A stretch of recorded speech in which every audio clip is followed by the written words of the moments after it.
What happens when Hollywood's most reformed bad boy sits down with daytime television's most outspoken host? In just 36 seconds, one comment would shatter the carefully constructed facade of morning television civility and expose the toxic underbelly of celebrity interview culture. Mark Wahlberg walked onto The View set that Tuesday morning with the confidence of a man who had conquered his demons. The former rapper turned A-list actor had spent years rebuilding his image, transforming from troubled youth to respected family man and successful businessman.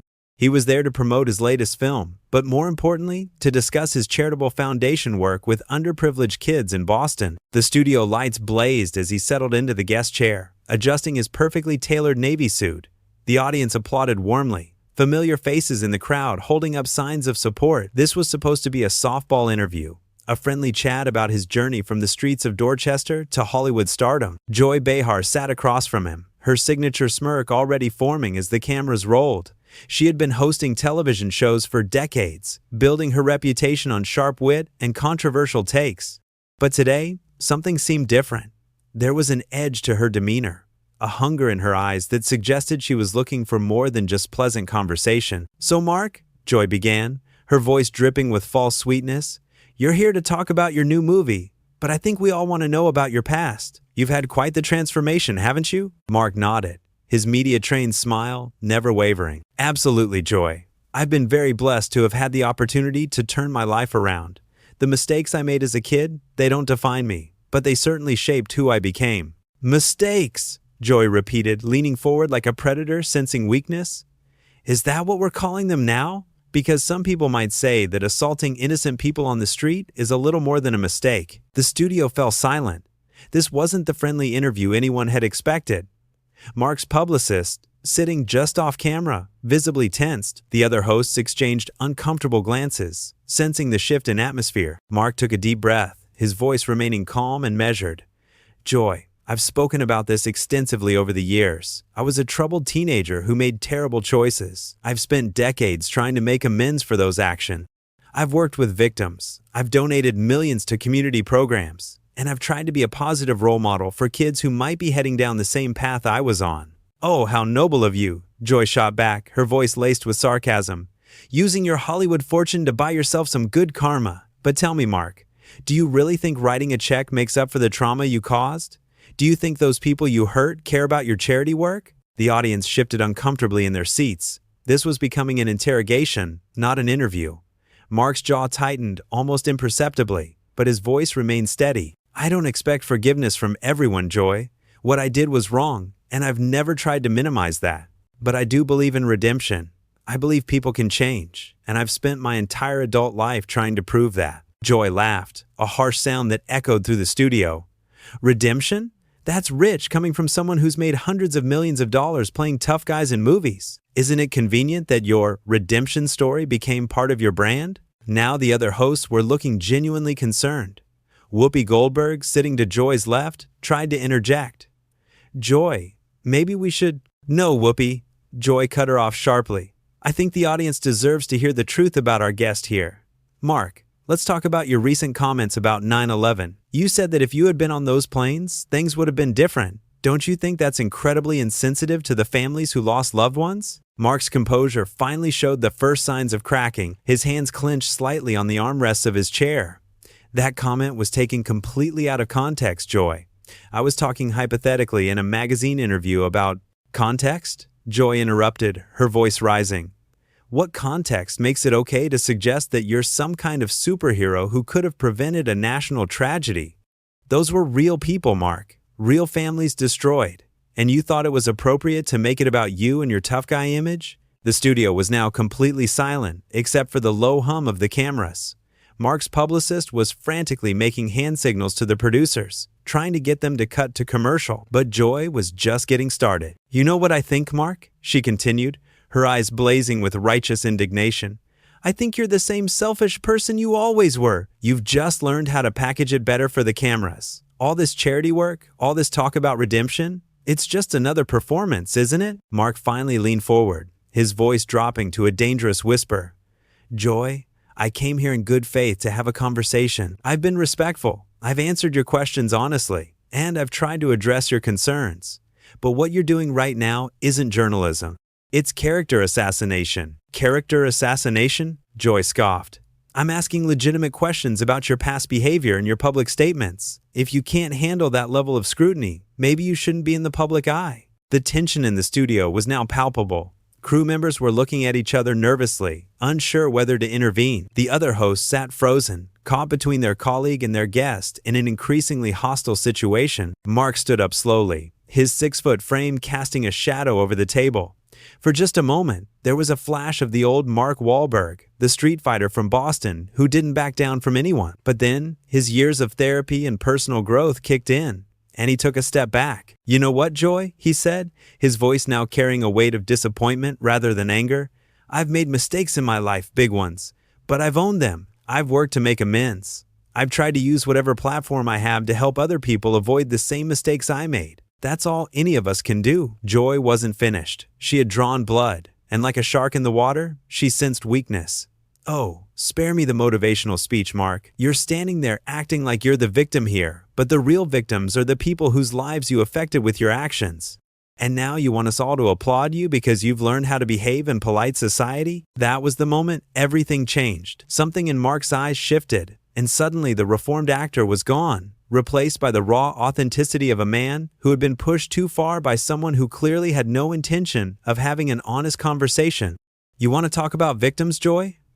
Mark's voice cut through the studio air like a blade. The transformation was immediate and startling. Gone was the carefully managed celebrity persona, replaced by something much more authentic and infinitely more dangerous. "Let's talk about victims." Joy's eyes widened slightly.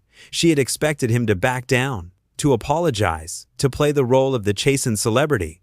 This was not going according to her script. Mark took a step closer to the desk, his presence suddenly commanding the entire studio. "You sit here every day, behind this desk, protected by your producers and your security and your lawyers, and you attack people. You tear them down for entertainment. You make your living off other people's pain and mistakes. So tell me, Joy, who exactly is the victim here?"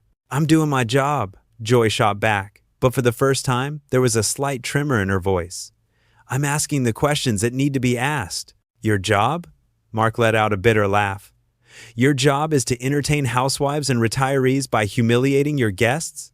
Because that's what this is, isn't it? This isn't journalism. This isn't holding anyone accountable. This is just you getting off on making someone else feel small." The other hosts were now looking between Joy and Mark like spectators at a tennis match. Whoopi tried again to diffuse the situation. "Maybe we should all just take a breath here and—" "No, Whoopi," Mark said, his eyes never leaving Joy's face. "I want to hear Joy explain to your audience why she thinks it's acceptable to ambush someone who came here in good faith. I want to hear her justify why she's more interested in relitigating decade-old mistakes than discussing the positive work I'm doing today." Joy's face was flushing red now, a combination of anger and embarrassment. She was losing control of the situation, and everyone in the studio could feel it. "I don't need to justify anything to you, Mark. You're the one with the criminal record. You're the one who—" "Who what?" Mark interrupted, his voice rising for the first time. "Who made mistakes as a teenager and has spent 25 years trying to make up for them? Who has employed hundreds of people in my businesses? Who has donated millions to charity? Who has worked with at-risk youth to try to keep them out of trouble? Yeah, Joy, I'm that guy. What are you?" The question hung in the air like a challenge. Joy's mouth opened and closed, but no words came out. She had built her career on being the one asking the tough questions, not answering them. "I'll tell you what you are," Mark continued, his voice now carrying the weight of years of frustration with people like Joy. "You're someone who makes a living tearing other people down. You've never built anything. You've never helped anyone. You've never taken a real risk or made a real sacrifice. You just sit there and judge everyone else from your throne of moral superiority." "How dare you?" Joy finally found her voice, standing up from her chair. "You don't know anything about me or my life." "I know enough," Mark replied calmly. "I know that you've spent the last 10 minutes trying to humiliate me on national television for things I did when I was 16 years old. I know that you've shown zero interest in the man I've become or the work I'm doing to help other people. And I know that right now, in this moment, you're showing your true character to everyone watching." The studio was electric with tension. Camera operators were zooming in, capturing every micro-expression. The audience sat in stunned silence, unsure whether to applaud or gasp. Joy's hands were shaking slightly as she pointed at Mark. You think you can come in here and intimidate me? You think you can use your tough guy act to shut me up? Intimidate you? Mark shook his head in disbelief. Joy, I'm standing here having a conversation. You're the one who's been on the attack since the moment I sat down. You're the one who came loaded for bear, determined to turn this into some kind of public execution. I'm just finally defending myself. Defending yourself? Joy's voice cracked slightly. By attacking me personally? I'm not attacking you, Joy. I'm holding up a mirror. You don't like what you see reflected back. That's on you, not me. Sarah Haynes, one of the other hosts, tried to interject with a nervous laugh. Maybe we should talk about Mark's new movie. No, Joy snapped, whirling on her colleague. We're going to finish this conversation. Mark thinks he can come in here and lecture me about my career, about my character. Well, let me tell you something, Mark Wahlberg. I've been in this business longer than you've been famous. I've interviewed presidents and prime ministers. I don't need life lessons from someone who what? Mark cut her off. Someone who came from nothing and built something? Someone who made mistakes and learned from them? Someone who uses his success to try to make a positive difference in the world? Joy was spiraling now, her carefully constructed television persona cracking like a dam under pressure. Someone who thinks money and fame make up for being a violent criminal. The words hung in the air like a slap. Even Joy seemed to realize she had gone too far. The other host looked horrified. The audience gasped audibly. Mark stood perfectly still for a moment, processing what had just been said. When he finally spoke, his voice was quiet but carried more weight than if he had been shouting. A violent criminal. That's what you think I am. After everything I've said, after all the work I've done, after decades of trying to be better, that's all you see when you look at me. Joy opened her mouth to respond, but Mark held up a hand to stop her. You know what the really sad part is, Joy? I actually had respect for you before today. I thought you were someone who asked tough questions because you cared about getting to the truth. But this isn't about truth, is it? This is about you feeling powerful. This is about you getting to tear someone down on television because it makes you feel important. That's not... Joy started, but her voice lacked conviction. It absolutely is, Mark continued. And the worst part is that you're doing it in front of all these people. Your audience, your colleagues, your crew. They're all watching you reveal who you really are underneath all the makeup and the clever catchphrases. Joy looked around the studio, suddenly aware that everyone was indeed watching her, and not in the way she was used to. Usually, she was the hero of these confrontations, the fearless journalist taking down the powerful celebrity. But somehow, the narrative had completely flipped. Mark shook his head sadly. I came here to talk about helping kids, Joy. Kids who are growing up the way I did, angry and lost and making terrible choices. I wanted to talk about giving them hope, showing them that people can change, that your past doesn't have to define your future. But you turned it into this circus. He gestured around the studio, taking in the shocked faces of the hosts, the uncomfortable audience, the crew members who were still rolling tape on what had become the most dramatic moment in The View's history. You turned it into exactly the kind of toxic environment that creates angry kids in the first place.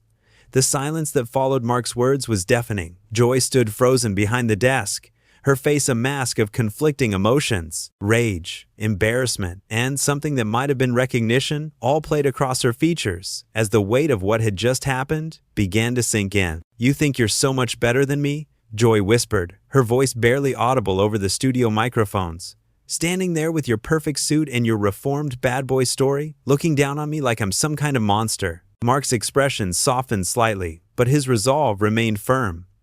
I don't think I'm better than you, Joy. I think I'm different than you. And the difference is that I've spent years learning how to build people up instead of tearing them down. Build people up? Joy's voice was rising again, desperation creeping in. By making violent movies that glorify everything you claim to have moved past? By playing tough guys who solve their problems with their fists? That's building people up? Those are characters, Joy. Fiction. Entertainment. They're not real. Mark's patience was clearly wearing thin. But this conversation we're having right now, this is real. Your attack on me for the last 15 minutes? That's real. And everyone watching can see the difference between someone who's genuinely trying to help people and someone who's just trying to score points. Whoopi finally found her voice, her tone urgent and pleading. Okay, I think we need to wrap this up. We're going to go to commercial, and when we come back... No, Joy interrupted sharply, her eyes wild. We're not going to commercial. We're going to finish this conversation. Mark wants to paint me as some kind of villain? Fine. Let's talk about villains. Let's talk about someone who beat up innocent people and now wants us all to pretend it never happened. Joy, stop, Sarah Haynes said firmly. This has gone too far. But Joy was beyond listening to her colleagues now. Something had snapped, and years of built-up resentment and insecurity came pouring out like water through a broken dam. No, I'm not going to stop, she snarled. I'm tired of pretending that we have to be nice to people just because they're famous. I'm tired of giving passes to violent men because they've learned how to say the right words in interviews. Mark took a deep breath, and when he spoke, his voice carried a weight of finality. Joy, I want you to listen very carefully to what I'm about to say, because this is important, not just for you, but for everyone watching. He turned slightly to address the camera directly, his presence commanding even from across the studio. I was 16 years old when I made the worst mistakes of my life. 16. I was angry, I was hurt, I was lost, and I took that pain and I inflicted it on other people. That was wrong. It was inexcusable, and I've spent every single day since then trying to make up for it. Joy opened her mouth to interrupt, but Mark held up his hand again, and something in his demeanor made her pause. But here's what I learned. And this is what I try to teach the kids I work with now. Your worst moment doesn't have to be your last moment. Your biggest mistake doesn't have to be your final legacy. You can choose to be better. You can choose to grow. You can choose to help instead of hurt. He turned back to Joy, his eyes sad but determined. But that requires something that I don't think you have, Joy. It requires humility. It requires the ability to look at yourself honestly and admit when you're wrong. And right now, in front of all these people, you have a choice. You can choose to be better than this moment, or you can double down on this ugliness. Joy's face was flushed red, her hands shaking with rage and humiliation. Don't you dare lecture me about choices. Don't you dare stand there and— I'm not lecturing you, Mark said quietly. I'm offering you the same thing I wish someone had offered me when I was 16. I'm offering you a chance to step back from the edge before you do something you can't take back. The studio was so quiet, you could hear the air conditioning humming. Everyone seemed to be holding their breath, waiting to see which way this would go. Joy looked around the studio, taking in the horrified faces of her colleagues, the shocked expressions of the audience, the crew members who were still dutifully filming what was clearly going to be the most talked about television moment of the year. For just a second, it seemed like she might take Mark's offer. Her shoulders sagged slightly, and something almost like shame flickered across her face. But then her pride kicked in, and she straightened up, her jaw set in stubborn defiance. You know what, Mark? You're right about one thing. I do have a choice, and I choose not to sit here and let you turn my own show into your personal redemption tour. You want to play the victim? Fine, but don't expect me to help you sell that story to my audience. Mark nodded slowly, as if he had expected this response. And that, ladies and gentlemen, is the difference between someone who's genuinely changed and someone who's just pretending to be a good person for the cameras. He reached down and unclipped his microphone, the small action somehow carrying enormous weight. Joy, I genuinely hope you find whatever it is you're looking for, but I won't be part of this anymore. Where do you think you're going? Joy demanded, her voice shrill now. We're not finished here. Mark looked at her with something that might have been pity. Yes, we are. We're very finished. He turned to the other hosts, his voice gentle now. Whoopee, Sarah. I apologize that you got caught up in this. You didn't deserve to be put in this position. Mark, please, Whoopi said, standing up. Don't let it end like this. It's not ending, Whoopi. It's just beginning. Everyone who watched this knows what really happened here today. They saw someone who came here to talk about helping kids get attacked by someone who was more interested in settling old scores than having an honest conversation. He looked directly into the camera one more time. To anyone out there who's made mistakes, who's struggling with their past, who thinks they can't change or grow or become better than they were, don't let anyone tell you that your story is over. Don't let anyone convince you that you're nothing more than your worst moment. You can choose to be better. You can choose to help instead of hurt, and you don't need anyone's permission to start today. With that, Mark Wahlberg walked off the View set, leaving behind a studio full of shocked faces and one host who had just revealed more about her character than she ever intended. The cameras kept rolling as Joy stood there, breathing heavily, finally understanding that she had just lost the biggest fight of her television career to a man who never wanted to fight at all. The audience sat in stunned silence, processing what they had just witnessed, a masterclass in how to handle a bully, delivered by someone who knew exactly what bullying could do to a person's soul.